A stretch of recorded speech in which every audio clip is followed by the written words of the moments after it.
Hi, hi, what's up, what's up? We have a new chapter of Sangatsu no Lion. This one is Family Part 3, so I assume we will continue the match between Soya Meijin and Kenji.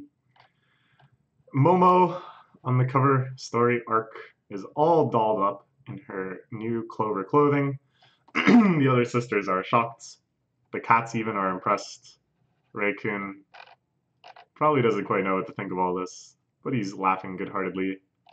And uh,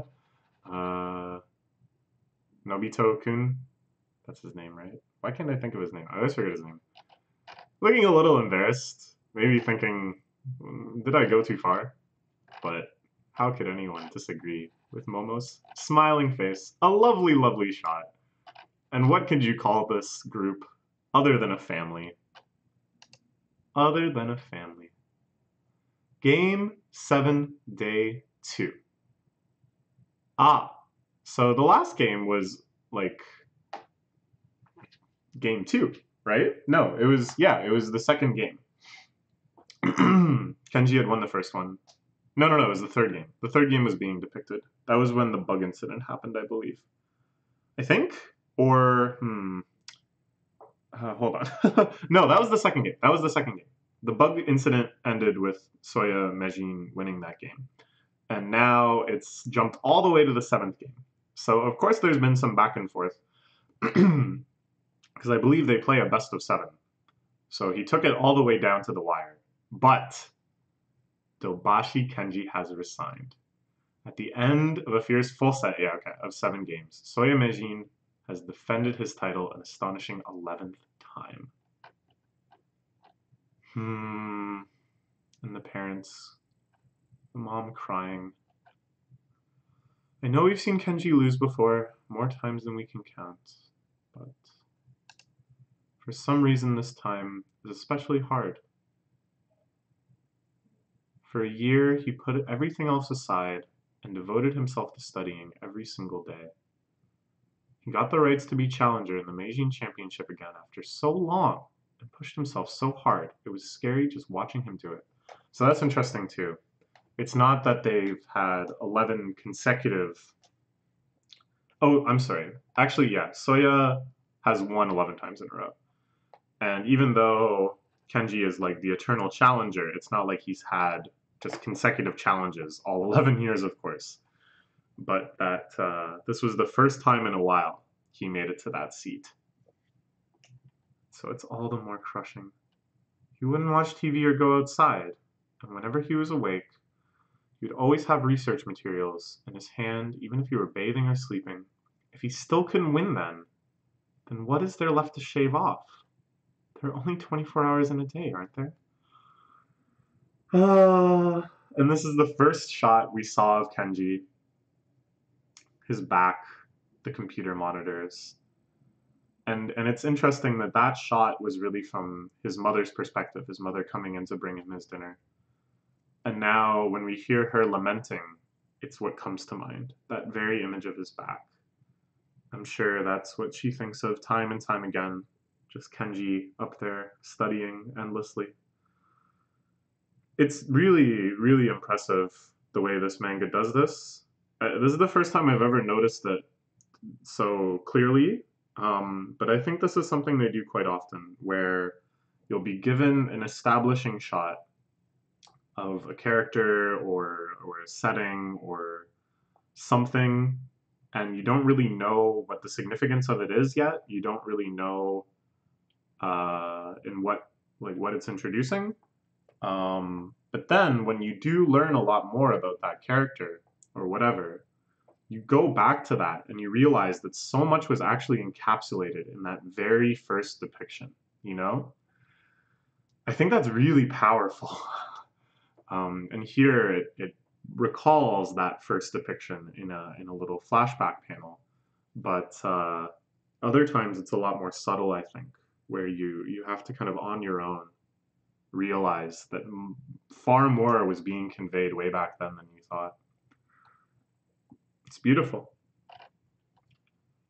Dad, what is that boy going to do from here? How is he going to push himself any harder at this rate? This is such a legitimate fear.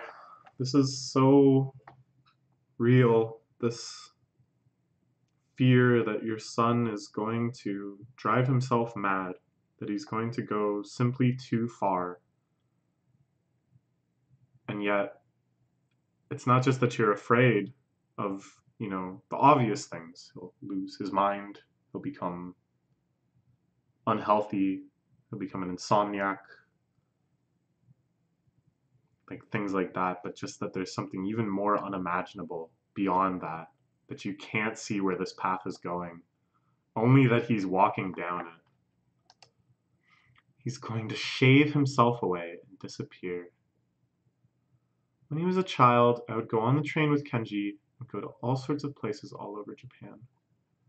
It's so rare that this type of narration, where just the text is sort of floating through the panels without bubbles or boxes or any other kind of delineator, which, by the way, shoutouts to the scanlators. That must be really hard to translate and clean and make it so it doesn't obstruct a whole bunch of the page. So bravo.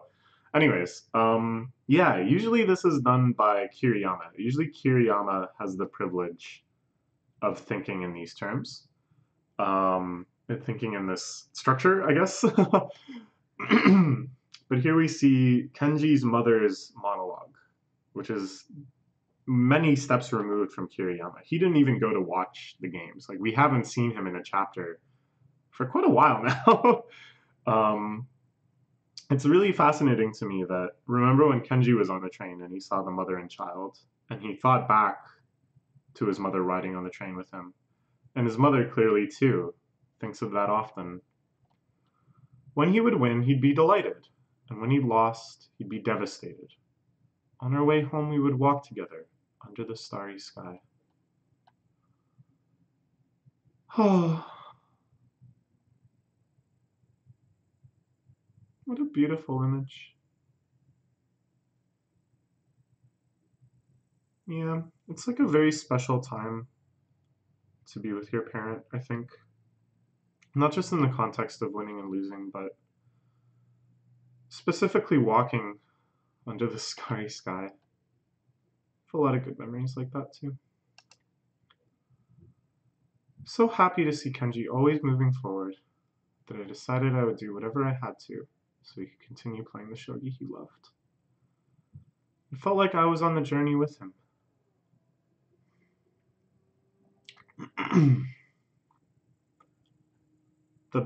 the contrast of these three panels is just so absurdly well done. Just the whole life, her entire way of life in this facet being depicted here. Kenji looking forward at Soya, enviously, but looking forward, moving forward. And then this really comical, extremely stereotypical, like, how do you possibly make a chef that looks more stereotypical than that?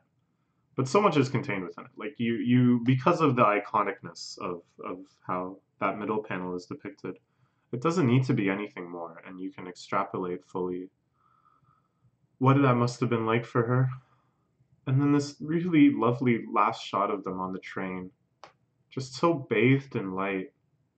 And you're almost thinking that in this middle panel, which has clear outlines, that the mother that was stumbling in the kitchen and carrying these hot trays was thinking of these two moments during that time, that these are memories within a memory. And just, look at him reading his little book. Back then, I felt like I was in a dream, so I never really thought about how long this path would go. Our boy comes home tomorrow. This is so well done that she looks out the window and it's just this static of memories. It's just darkness. And in it, she sees the memories, and then she can discern her reflection. Have you had that experience when you're looking in a mirror, or not a mirror, but a window, and at first your eyes are focusing outside, but it's too dark, And as your eyes kind of cycle through focus, eventually your own reflection becomes the clearest thing in that mirror. I keep saying mirror. What? Window, window, mirror. uh, okay. When our boy comes home tomorrow, what should we say to him? There he is. He's got a whole bunch of bags. What's with those bags? There sure are a lot. There aren't any cool packs, and he bought them all the way from Nagasaki. Won't they melt? What is it that he brought? Food? I think they're assuming it's food. It looks like food. Oh, Karasumi! From Takanoda's. Oh dear, these are expensive, aren't they? Kairan Somen, Mentaiko, even Castella. Fried pork leg for dad. Got the Karasumi because I remember you saying you thought it was delicious before. Put the Mentaiko and the pork leg when I transferred at Hataka. So Karasumi, I'm reading the translation notes, is salted mullet roe. I believe I've had that before. I think so. The name sounds very familiar. Maybe, I don't know, or maybe I just remember it from other manga. Karen Somen is angel hair noodles made of sugar and egg yolk. Ooh, oh, that sounds good. Ooh, really eggy, really sweet noodles. Ooh, I'm getting hungry. Mentaiko is walleye pollock roe. Castella is a type of sponge cake. I've had Castella before. It's like available in the West. Ah, Inari Sushi! Thanks so much for that. I love Inari Sushi too. I had Inari Sushi Wednesday night for dinner. Inari Sushi and some salmon sushi.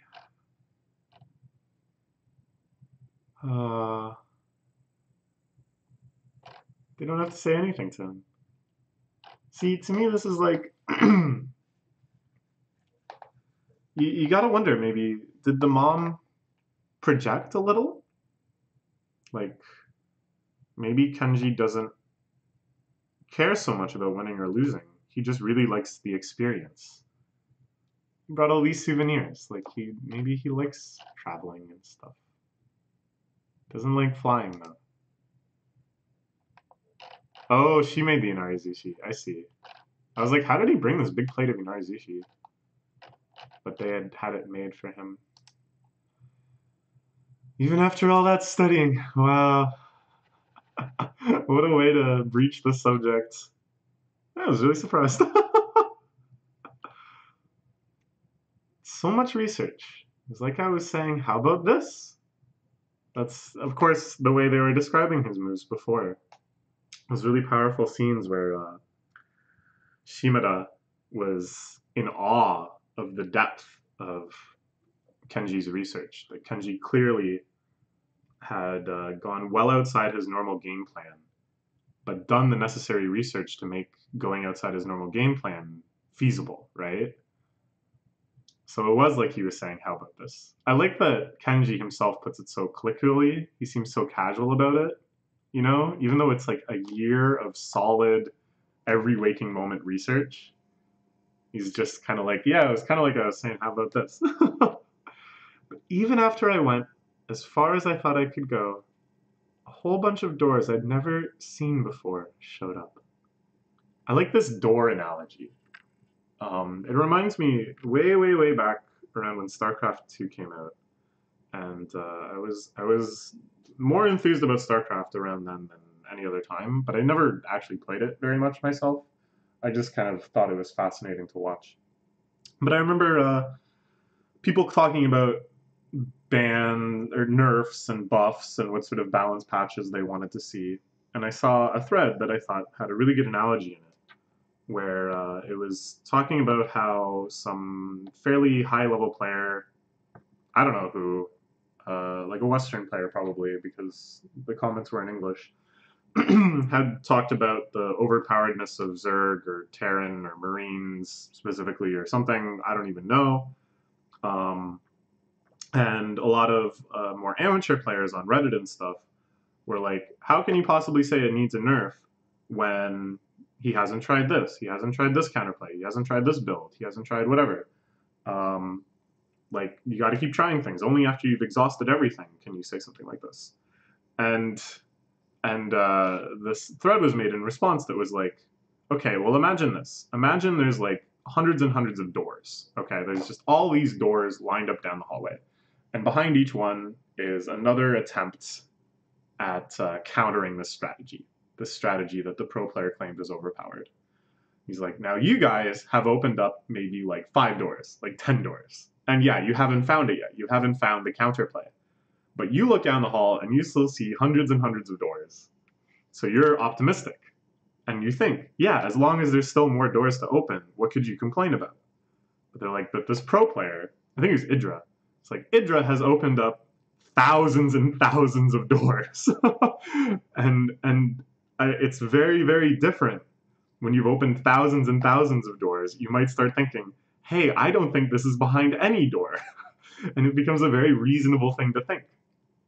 So I think this analogy is really powerful in a way of kind of thinking about competitive games and stuff and counterplay and things like that. So Kenji here spent his entire year opening doors.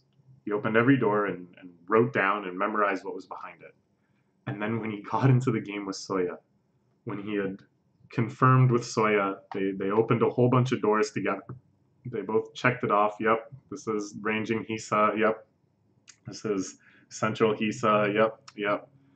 And then Soya opened a door behind which was 1,000 more doors. And he was like, all right, you want to start here? And Kenji was like, where is this? I don't know. It's such a alluring analogy for me. I think because it's so visual. I can picture this vast hotel or whatever. It just feels so exciting. Soya-kun was surprised too. It's pretty funny seeing his face. We were in the middle of the match, so I thought I should hold back. So this is the part of the match we saw. This is when Kenji was going super, super deep in the tank. I don't know if people know what that means. This is a Magic the Gathering phrase, or I think it's used in a few games too, but I know it from Magic the Gathering. But when you're taking a long time to make a decision, you're tanking. And I think what it refers to is those games are played on like a chess clock type thing, where you each have a set amount of time to finish the game. And whenever it's your turn, whenever you have priority to play, so this is, as I said, a chess clock, so it's used in chess a lot, but it works perfectly in Magic as well. Your timer is dwindling down, and then when you make an action and your opponent then has to respond, their timer starts dwindling down. Anyways, so you have this tank of time that's allocated to you for the whole match. So if you're tanking or you're in the tank, it means you're dwindling that time significantly just for one decision. Anyways, so Kenji is tanking. This is when Soya, I think, moved the bug, right? But Soya did look up at him. I remember this. Soya looked up at him. I like that he calls him Soya-kun. We've been friends since children. But we both ended up laughing. Whoa! Really? I don't remember this part. This part wasn't shown to us. Was it? Wait, hold on. I'm going back. I'm tanking on this page. But I really think I would have remembered that. But I'm really curious now how exactly it was cut, right? Like I want to know. Okay, so I think yeah, it's in Family Part 2 or it's in Bug. Let's see. So here they start playing. Yeah. Okay. All right. So it's in Bug. They're having their long match. This is when he looks up. So this is chapter 93, page 5.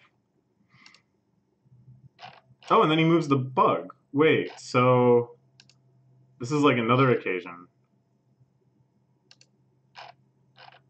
So yeah, we certainly didn't see the laughter. Yeah.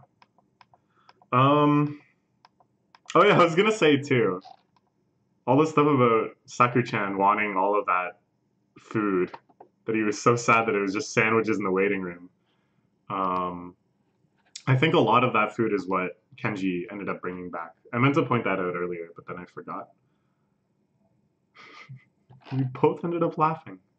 Wow. So I decided next time I'll go to Soyakun's place and do research there. Wow! What? The two strongestest players that we've seen in the series, perhaps the two strongestest players in the universe of the series, period, are gonna start training together? Oh my gosh. Gonna eat, talk, or yawn, pick one and stick with it. Oh, Kenji. He's, in the end, he's like a lot more reasonable of a person than I thought he would be. He's not so eccentric. You know, he's just devoted. He just knows what he has to do.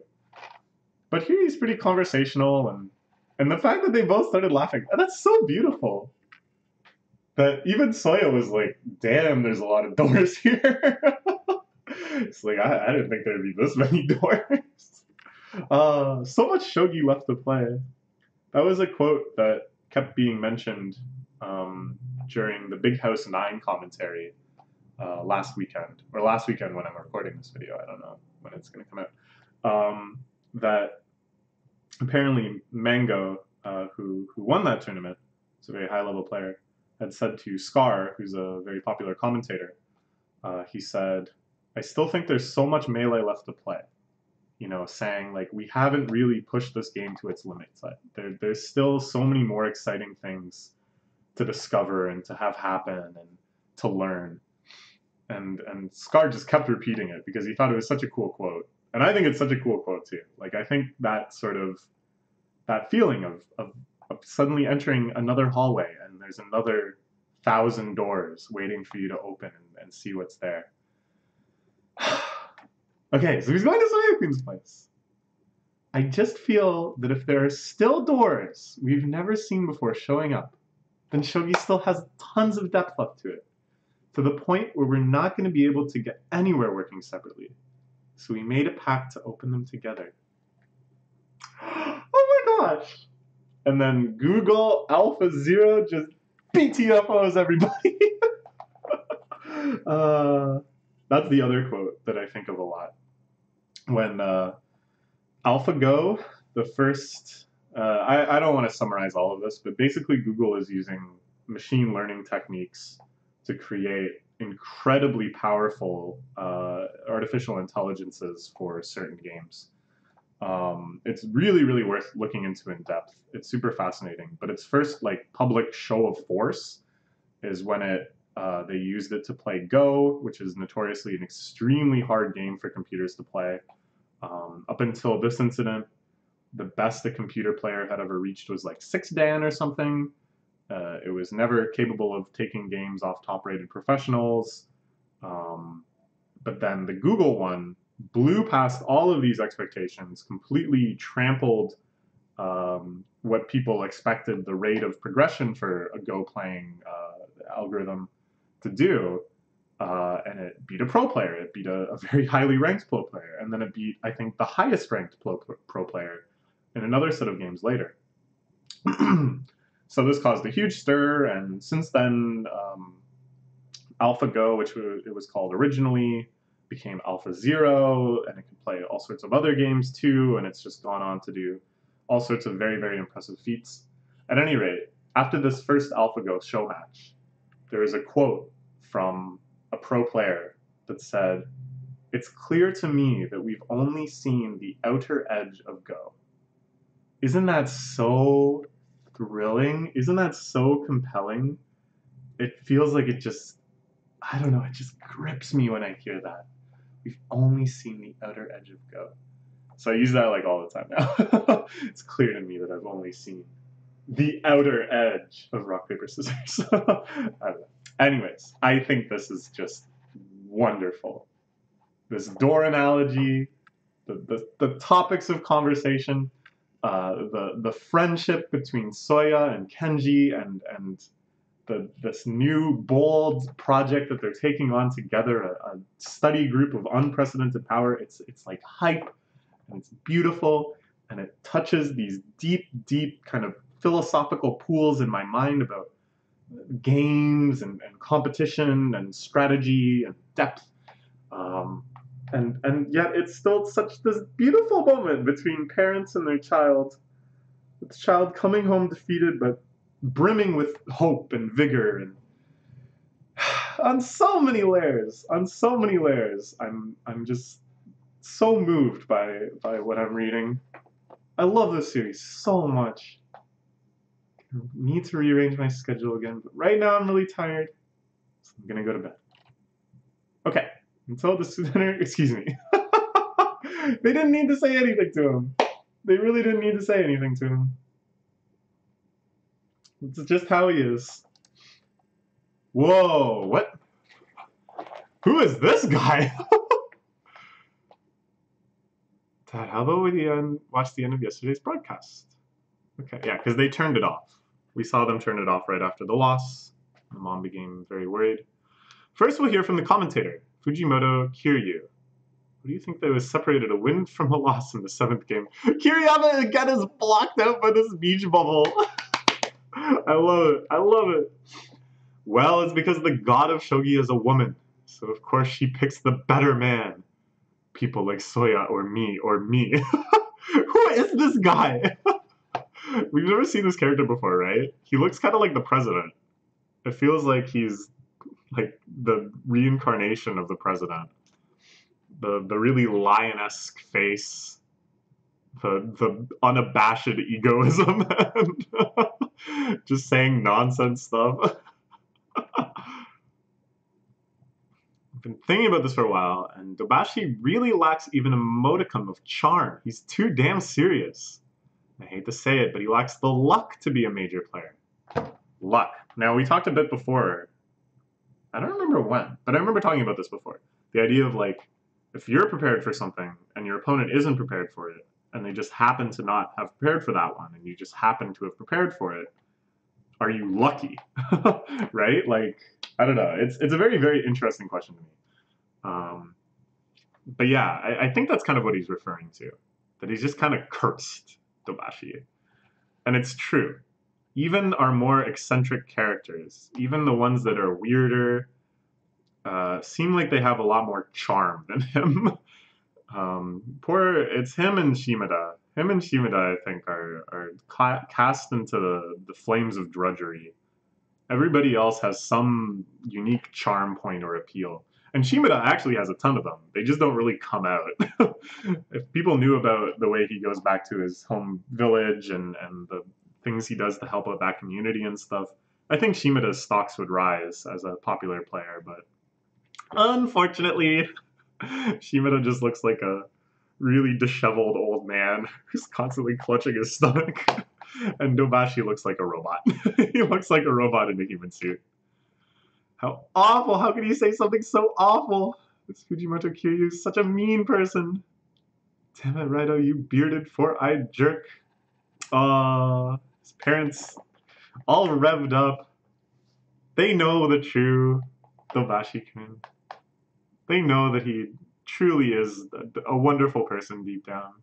I truly know that too now. It never fails. You just fall in love with every character in the series, even this asshole.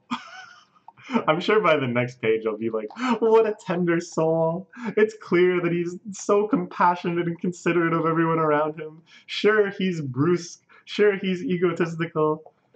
But beneath that is love. But on the other hand, he made it here without needing that luck. Dobashi 9Dan showed off his truly astounding hard work in every one of these 7 games. A genius of hard work. I always think that's such a cool phrase. I believe it started in Naruto. That's how Rock Lee referred to himself.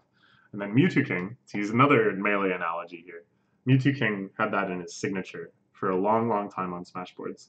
Way before he was a pro player.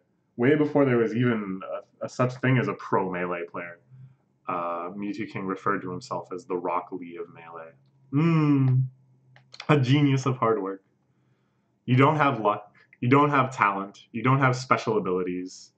You don't even have charm. But you still grind it out. If you never had luck from the start, you can't lose it later on.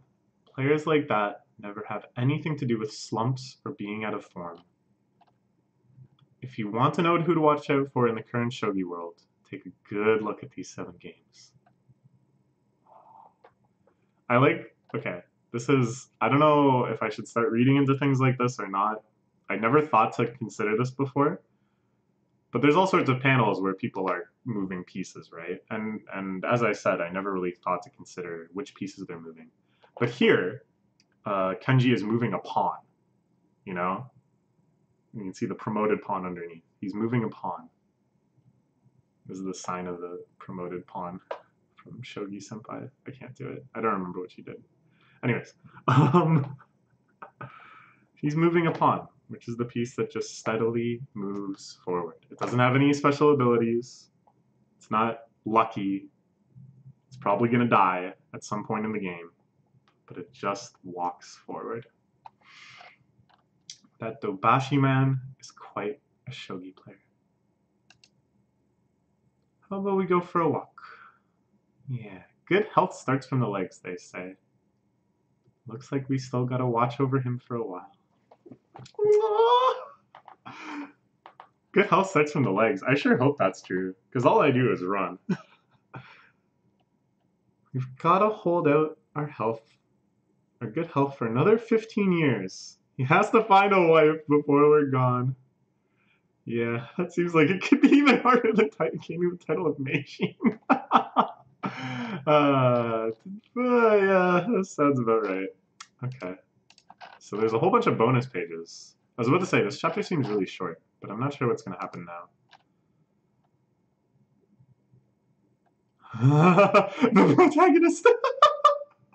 I don't know how to say this. The way he handled it was kind of crude. Oh, poor Kiriyama, the protagonist. Behind the speech bubble. I love that he had like a whole arc too, where he was clearly commenting the 7th game. He was probably there doing big board commentary. You know, they like bringing Kiriyama in for things like that, because he's such a idol of the shogi world. But we don't get to see any of it. We didn't even know he was there until afterwards. We only get to see him on the TV that these much more minor characters are watching. Did you forget though? He's the protagonist. Oh, it's because it's the end of volume 9, so it's Umino and her happy friends. I love Umino and her happy friends. Oh my gosh, it's Umino and her happy friends. A big blender full of fruit, each representing one of her assistants and support staff and stuff. There's one called Emily.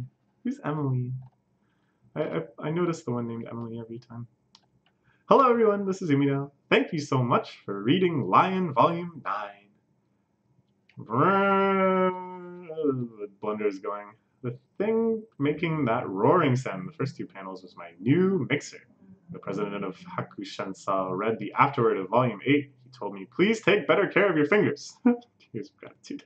Yeah, because she kept reaching into the blender to try to like squish it down so it would blend, and then she would cut her finger. I've done that too. In the summer of 2013, I was asked to do an exhibition in Nagoya and Kyoto. Again, I stared at everyone's back with so much happiness I felt like I was going to melt. Oh, I wish I could go to one of those events. I wish I could see Umida and her happy friends happily watching people happy to see her work. Happy, happy, happy, happy.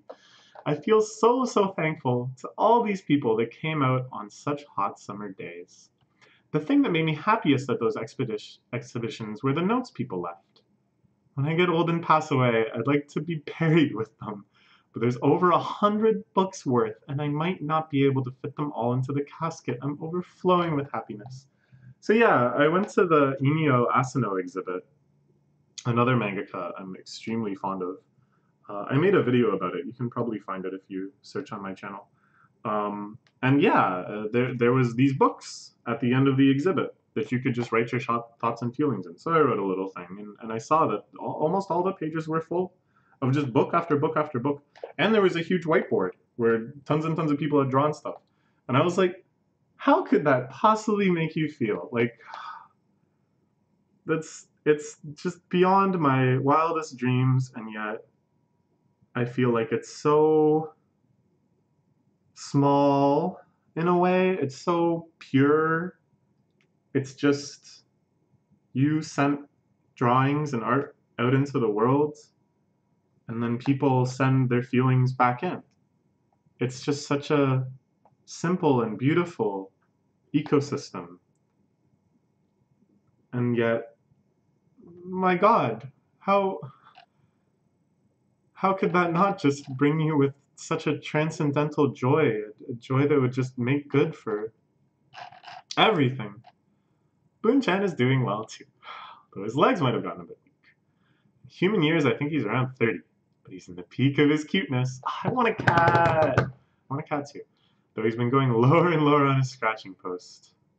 But I support his waist like this. Come on, go way higher than that. There you go. How nice. When Boon-chan and I help each other out, like this, help each other out, lying on the drawing desk, we can live happy, healthy lives, I think. Living happy and healthy is really important, don't you think? I do. Yeah, Boon-chan being a nuisance. But that's part of having a cat. If I had a cat, probably it would ruin every single video. Or no, it would make all my videos so much better. I don't know. With the next one, Sangatsu no Lion will finally reach 10 volumes. I've caught up to my last work, Honey and Clover, which I'd really like to read too. I haven't read that yet. From the bottom of my heart, I really have to thank my assistants, my friends, my editor, my printer, the people who work at the bookshops and print shops, Senzaki-sensei, the designers, the cameramen, everyone who had a hand in this manga, and all of you reading it right now. With a sleeping handstand of gratitude, I continue to work hard on to volume 10. If you could somehow continue to watch over me, it would make me so, so happy. From Umino. I don't know, what is up with this posture? She always undercuts herself with humor. But what a really beautiful sentimental message. Alright, we finished volume 10. We're still so far away from being caught up. But you know what? That's kind of a nice feeling. I just love this series more than I can say. So yeah, please look forward to more chapters coming out quite soon, I'm sure. Bye bye.